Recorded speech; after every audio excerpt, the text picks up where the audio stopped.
जो पिक्चर तालिबान की पहले दिखाई जा रही थी इंटरनेशनल मीडिया, वो बड़ी चेंज हो गए हैं। डेफिनेटली पाकिस्तान के लिए क्या, जो हमारा खित्ता है उस सब के लिए बेहतर होंगे।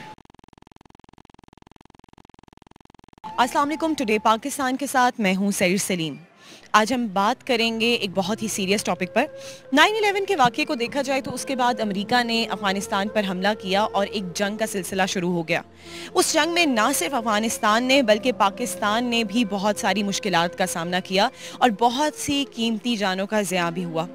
इसके दौरान अगर सबसे लर्ज़ाखेज़ वाक़ये की बात की जाए तो वो आर्मी पब्लिक स्कूल का इंसिडेंट था, जिसमें मासूम बच्चों को शहीद किया गया। और अब 20 साल बाद जब अमेरिका को अफ़गानिस्तान में शिकस्त हुई है और तालिबान वापस हुकूमत में आए हैं, तो हम ये जानना चाहेंगे हमारी आवाम से कि उनको क्या लगता है कि क्या ये पाकिस्तान के हक़ में रहेगा या ये फ़ैसला पाकिस्तान के अगेंस्ट जाएगा और पाकिस्तान को मज़ीद मुश्किलात का सामना करना पड़ेगा। आज यही सवाल हम अपनी आवाम से करेंगे और जानेंगे उनके व्यूज़। लेकिन उनकी जानिब बढ़ने से पहले आपने करना है इस चैनल को सब्सक्राइब और करना है इस वीडियो को लाइक। और तमाम वो लोग जो हमारी वीडियो को देख रहे हैं कमेंट सेक्शन में अपनी राय का इजहार भी कर सकते हैं। अभी हम बढ़ते हैं आवाम की जानिब और जानते हैं कि उनकी क्या राय है इस हवाले से। जी, मैं समझता हूँ कि अब जो पहले हालात थे, जो पिक्चर तालिबान की पहले दिखाई जा रही थी इंटरनेशनल मीडिया, वो बड़ी चेंज हो गए हैं, बहुत चेंज हो गए हैं।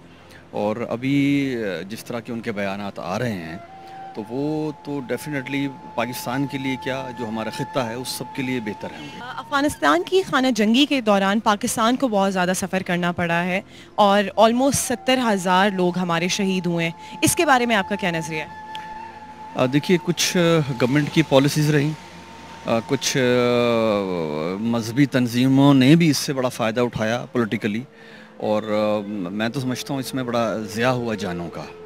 और ये जंग थी किसी और की जो हमें लड़नी पड़ी, जिससे पाकिस्तान की मईशत पे बहुत बुरे असरात, जो बम ब्लास्टिंग पाकिस्तान में हुई, और जो फिर मैं कहूँगा कि इंडिया ने जिस तरह उससे फ़ायदा उठा के पाकिस्तान में को नुकसान पहुँचाया, तो वो अब अल्हम्दुलिल्लाह मेरे ख़्याल में अब वो ख़त्म पे हैं वो चीज़ें। और ये जो गठजोड़ बन रहा है मुस्लिम ममालिक का, और इसमें एक चीज़ मैं ज़रूर ऐड करना चाहूँगा, मैं अप्रिशिएट करूँगा इमरान ख़ान साहब की गवर्नमेंट को कि वो बड़ी हिम्मत से और बड़े कहते हैं एक इस्लामिक लीडर होने के नाते इस चीज़ को बड़ा क्लोजली देख भी रहे हैं, और ताकि मुल्क के लिए, पाकिस्तान के लिए और हमारे जो मुस्लिम ममालिक इर्द गिर्द हैं उनके लिए बेहतर हो सके। जैसे सी पैक का एक बहुत बड़ा प्रोजेक्ट है, उसमें भी ज़ाहिर है वो भी इफ़ेक्ट होता है इन चीज़ों से। बताएं, इस तमाम सूरत हाल में इमरान खान ने जो इक़दामात उठाए हैं और जो उनकी पॉलिसीज़ थी, आप क्या उनको ठीक समझते हैं? जी बिल्कुल, मैं एग्री हूँ, 100% उससे एग्री करता हूँ, क्योंकि जो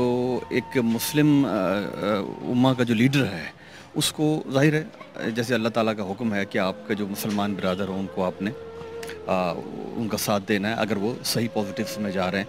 तो इमरान खान साहब की जो पॉलिसीज़ हैं और जो आने वाले जो हालात अफ़गानिस्तान में बन रहे हैं, तो वो इस खित्ते में बहुत अहमियत रखते हैं, इस अमन के हवाले से।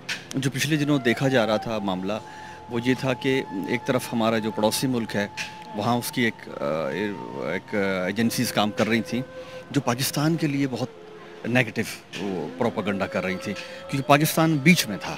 इधर एक तरफ भारत है, अफ़गानिस्तान है और रशिया है। अब ये जो गठजोड़ हो रहा है पाकिस्तान का, और इसमें टर्की भी है इन्वॉल्व हो रहा है इन पॉलिसीज़ में, तो वो फ्यूचर में इंशाल्लाह आप देखेंगे बहुत ही अच्छा एक कदम होगा पाकिस्तान के लिए।